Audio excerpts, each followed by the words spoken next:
అంగస్తంభన సమస్య లేదా erectile dysfunction అనేది మగవాళ్ళు కామన్గా ఎదుర్కొనే సెక్షువల్ సమస్య. అయితే ఈ అంగస్తంభన సమస్య లేదా ఎరెక్టైల్ డిస్ఫంక్షన్ అనే సెక్షువల్ ప్రాబ్లమ్స్ రావటానికి గల ముఖ్య కారణాలు ఏమిటి అనేది ఈ వీడియోలో నేను డీటెయిల్డ్గా చెప్తాను. నేను doctor Kranthi Kumar Reddy, consultant andrologist, J andrology and men's health. మాకు విజయవాడ, వైజాగ్, రాజమండ్రి, నెల్లూరు మరియు కర్నూలులో బ్రాంచెస్ ఉన్నాయి.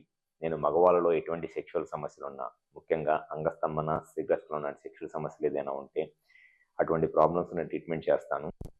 ముందుగా చాలామంది 35 to 40 ఇయర్స్ ఏజ్ గ్రూప్లోనే, అంటే చాలా చిన్న వయసులోనే సెక్షువల్గా ఈ అంగస్తంభన లేదా ఎరెక్టైల్ డిస్ఫంక్షన్ అండ్ సెక్షువల్ ప్రాబ్లమ్స్ని ఎదుర్కొంటా వాళ్ళ ఫ్యామిలీ లైఫ్ని కోల్పోతా సెక్షువల్గా చాలా రకాల ఇబ్బందులను ఎదుర్కొంటున్నారు.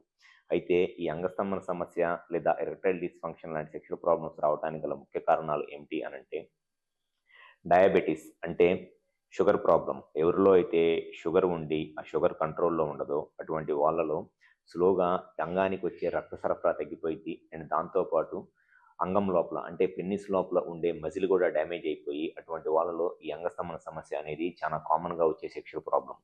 అండ్ సెకండ్ వచ్చేసి హైపర్ టెన్షన్ అంటే బీపీ. ఎవరిలో అయితే బీపీ ఉంటుందో సేమ్ ఈ బీపీ ఉన్న వాళ్ళలో కూడా పెన్నిస్కి వచ్చే బ్లడ్ సప్లై తగ్గిపోయింది. అండ్ దాంతోపాటు పెన్నిస్లో ఉన్న మజిల్ డ్యామేజ్ అయిపోయి దానివల్ల కూడా ఈ ఎరెక్టైల్ డిస్ఫంక్షన్ ప్రాబ్లం అనేది వస్తుంది. అండ్ థర్డ్ ప్రాబ్లం వచ్చేసి స్మోకింగ్. ఎవరైతే సిగరెట్లు ఎక్కువగా తాగుతా అండ్ ఆల్మోస్ట్ ఎక్కువ సంవత్సరాల నుంచి సిగరెట్లు తాగుతున్నారో, అండ్ దాంతోపాటు ఒబేసిటీ అంటే వెయిట్ ఎక్కువ ఉండి బ్లడ్లో కొలెస్ట్రాల్ లెవెల్స్ ఎక్కువ ఉంటాయో వీళ్ళలో కూడా ఈ పెన్నిస్ లోపల ఉండే మజిల్ డ్యామేజ్ అయిపోయి దానివల్ల ఈ అంగస్తంభన సమస్య వచ్చింది.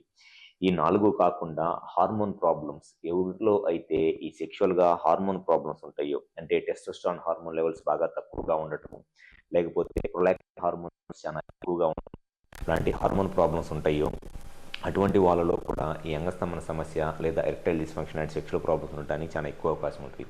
ఇవన్నీ కాకుండా సైకలాజికల్ రీజన్స్, ఎవరైతే సెక్షువల్గా అంతకుముందు 1-2 సార్లు ట్రై చేసి ఫెయిల్ అయిపోతారో దానివల్ల వాళ్ళకి కాన్ఫిడెన్స్ తగ్గిపోయి వాళ్ళకు ఒక టైప్ ఆఫ్ భయం వచ్చేస్తుంది. అసలు నేను సెక్స్ చేయగలనా లేదా, అనవసరంగా సెక్షువల్గా ట్రై చేస్తే మళ్ళీ చేయలేకపోతే నా గురించి ఏమనుకుంటారు అనే ఒక సైకలాజికల్ ప్రాబ్లమ్స్. సో ఈ సైకలాజికల్ ప్రాబ్లమ్స్ వల్ల కూడా చాలామందిలో ఈ అంగస్తంభన సమస్య లేదా ఎరెక్టైల్ డిస్ఫంక్షన్ అండ్ సెక్షువల్ సమస్యలు వస్తాయి.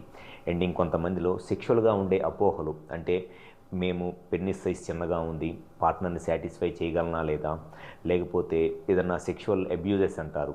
ఇంతకుముందు ఎక్కువగా నేను పార్న్ వీడియోస్ చూసి మాస్టర్బేషన్ చేసుకున్నాను, దానివల్ల పెన్నిస్ లోపల ఉండే బ్లడ్ వెజల్స్ మధ్యలో డ్యామేజ్ అయిపోయినాయి, సో అందుకే నాకు ఎరెక్టైల్ డిస్ఫంక్షన్ లేదా అంగస్తంభన సమస్య ఉండి ఉంటుంది అనే అపోహలతో కూడా చాలామంది ఈ సెక్షువల్గా ఈ అంగస్తంభన సమస్యతో బాధపడుతూ ఉంటారు. అండ్ ఇంకొంతమందిలో పెన్నిస్ లోపల ఉండే మజిల్ డ్యామేజ్ అయిపోయింది అనమాట. అంటే ఏదన్నా దెబ్బ తగలటం వల్ల కానివ్వండి, లేకపోతే పెన్నిస్కి వచ్చే నరాలు, పెనైల్ నర్వ్స్ అంటారు, ఆ నర్వ్స్ ఏదైనా డ్యామేజ్ అయిపోవటం వల్ల కూడా ఈ అంగస్తంభన సమస్య అనేది కామన్గా ఎదుర్కొనే సెక్షువల్ సమస్య. సో ఎప్పుడైనా సరే సెక్షువల్గా ఈ అంగస్తంభన సమస్య ఉన్నప్పుడు ఫస్ట్ దానికి కరెక్ట్గా కారణం ఏమిటి, షుగర్ ప్రాబ్లం ఏమైనా ఉందా లేదా షుగర్ కంట్రోల్, ఒకవేళ షుగర్ ప్రాబ్లం ఉంటే అంటే డయాబెటీస్ ఉంటే ఆ షుగర్ కంట్రోల్లో ఉందా లేదా, బీపీ ఏమైనా ఉందా అండ్ ఆ బీపీ కంట్రోల్లో ఉందా లేదా, అండ్ స్మోకింగ్ కానీ లేకపోతే ఒబేసిటీ అంటే వెయిట్ ఎక్కువ ఉన్నారా, ఇవన్నీ చెక్ చేసుకోవాలి. అండ్ కంపల్సరీగా హార్మోన్ లెవెల్స్ ఎలా ఉన్నాయి, టెస్టోస్టెరాన్, ప్రొలాక్టిన్, ఈస్ట్రడియోల్ ఈ హార్మోన్ లెవెల్స్ ఎలా ఉన్నాయి అనేది చూసుకోవాలి. అండ్ దాంతోపాటు పేషెంట్స్కి సెక్షువల్గా ఏమైనా డౌట్స్ ఉన్నాయా, అంతకుముందు సెక్షువల్గా ట్రై చేసి 1 or 2 టైమ్స్ ఫెయిల్ అయిపోవటము లాంటి సెక్షువల్ సమస్యలతో ఏమైనా ఇబ్బంది పడుతున్నారా, లేకపోతే పెన్నిస్కి దెబ్బ తగలటము లాంటి సమస్యలు ఏమైనా ఉన్నాయా, లేకపోతే పెన్నిస్ సైజ్ చిన్నగా ఉంది, లేకపోతే ఇంతకుముందు ఎక్కువ మాస్టర్బేషన్ హస్తప్రయోగం చేసుకున్నాము దానివల్లే ఈ సెక్షువల్ సమస్యలు లాంటి ప్రాబ్లమ్స్ వచ్చినాయి అనే అపోహలు ఏమైనా ఉన్నాయా అనేది అన్నీ కరెక్ట్గా తెలుసుకుంటేనే ఈ అంగస్తంభన సమస్య లేదా ఎరెక్టైల్ డిస్ఫంక్షన్ ప్రాబ్లంకి మనం కరెక్ట్గా ట్రీట్మెంట్ చేయగలము.